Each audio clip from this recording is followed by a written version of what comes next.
একদিকে প্রধানমন্ত্রীর নিরাপত্তায় নিয়োজিত পুলিশ সদস্য এবং অপরদিকে শিক্ষামন্ত্রীর পদত্যাগের দাবিতে যেই আন্দোলনরত এসএসসি পরীক্ষার্থী তারা কিন্তু বর্তমানে মুখোমুখি অবস্থানে রয়েছেন। আমরা যেমনটি জানি সকালে ঢাকা বিশ্ববিদ্যালয়ে এসেছেন প্রধানমন্ত্রী তারেক রহমান এবং সেই প্রধানমন্ত্রী তারেক রহমানের নিরাপত্তায় ব্যাপক পুলিশ কর্মসূচি সম্পন্ন করে ঢাকা বিশ্ববিদ্যালয় থেকে বের হওয়ার মুহূর্তে আবারও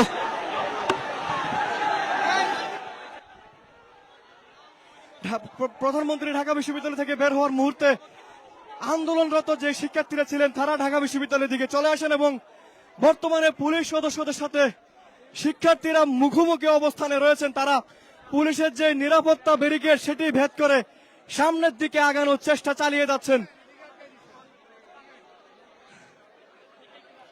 আমরা যেমনটি জানি একটি প্রোগ্রামে যোগ দেওয়ার জন্য প্রধানমন্ত্রী প্রধান অতিথি হিসেবে ঢাকা বিশ্ববিদ্যালয়ে এসেছিলেন এবং সেখানে তিনি কর্মসূচিতে অংশগ্রহণ করার পর কিছুক্ষণ আগে তিনি বের হওয়ার প্রস্তুতি নিচ্ছিলেন এবং সেই মুহূর্তেই কিন্তু সায়েন্স ল্যাবে যে শিক্ষার্থীরা আন্দোলনরত ছিলেন তারা ঢাকা বিশ্ববিদ্যালয়ের দিকে চলে আসেন এবং পুলিশের যে নিরাপত্তা ব্যারিকেড সেটি ভেদ করে সামনে আগানোর চেষ্টা করেন এবং এর পরপরে কিন্তু পুলিশের সাথে ব্যাপক ধস্তাধস্তি হতে আমরা দেখেছি।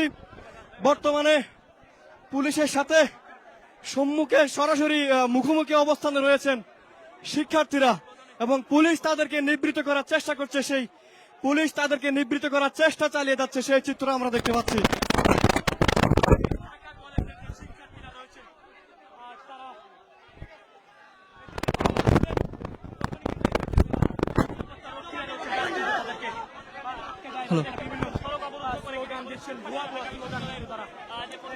এই মুহূর্তে আমরা যে চিত্র দেখতে পাচ্ছি পুলিশের সাথে এইচএসসি পরীক্ষার্থীরা মুখোমুখি অবস্থানে রয়েছেন এবং পুলিশ তাদেরকে নিবৃত্ত করার চেষ্টা করলেও তারা কিন্তু কোনোভাবেই মানছেন না। আমরা শিক্ষার্থীদের সাথে কথা বলার চেষ্টা করব।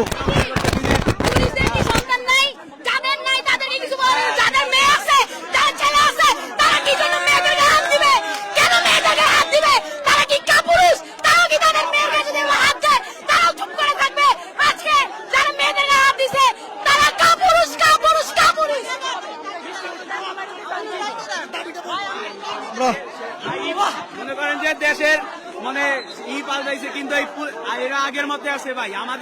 আমাদের এই যে আমাদের সাধারণ দাবিতে আমরা আপোষ চাইছি কিন্তু আমাদের আপোষ দিতেছে না। আমাদের বাধ্য হয়ে সংগ্রাম করা লাগতেছে এবং দরকার আরো করব, দরকার জীবন যাবে না ওদেরকে আজকে মারি যাবো।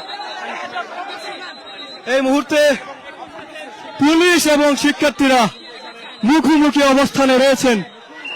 পুলিশ কিন্তু প্রধানমন্ত্রী তারেক রহমানের নিরাপত্তায় নিয়োজিত ছিলেন এবং ঢাকা বিশ্ববিদ্যালয়ে প্রধানমন্ত্রী অবস্থান করছেন এবং অপরদিকে সায়েন্স ল্যাবে আন্দোলন শুরু করেছিলেন শিক্ষামন্ত্রীর পদত্যাগের দাবিতে এইচএসসি পরীক্ষার্থীরা এবং সেখান থেকে তারা মিছিল নিয়ে ঢাকা বিশ্ববিদ্যালয়ের দিকে চলে আসে এবং এখানে প্রধানমন্ত্রীর নিরাপত্তায় নিয়োজিত যারা পুলিশ সদস্যরা ছিলেন তারা সেই শিক্ষার্থীদেরকে নিবৃত্ত করার চেষ্টা করলে পুলিশের সাথে মুখোমুখি অবস্থান নেয় এবং বর্তমানে পুলিশের সাথে ধাক্কাধাক্কি ব্যাপক ধাক্কাধাক্কি চলমান রয়েছে এইচএসসি পরীক্ষার্থীদের।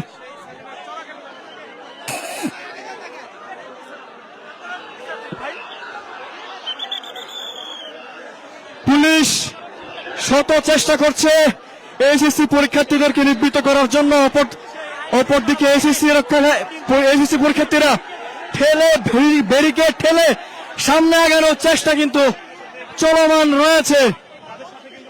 পুলিশের সাথে ব্যাপক ধস্তাধস্তি আমরা দেখতে পাচ্ছি। কয়েকজন শিক্ষার্থী কিন্তু নিচে পড়ে গিয়েছেন এই মুহূর্তে।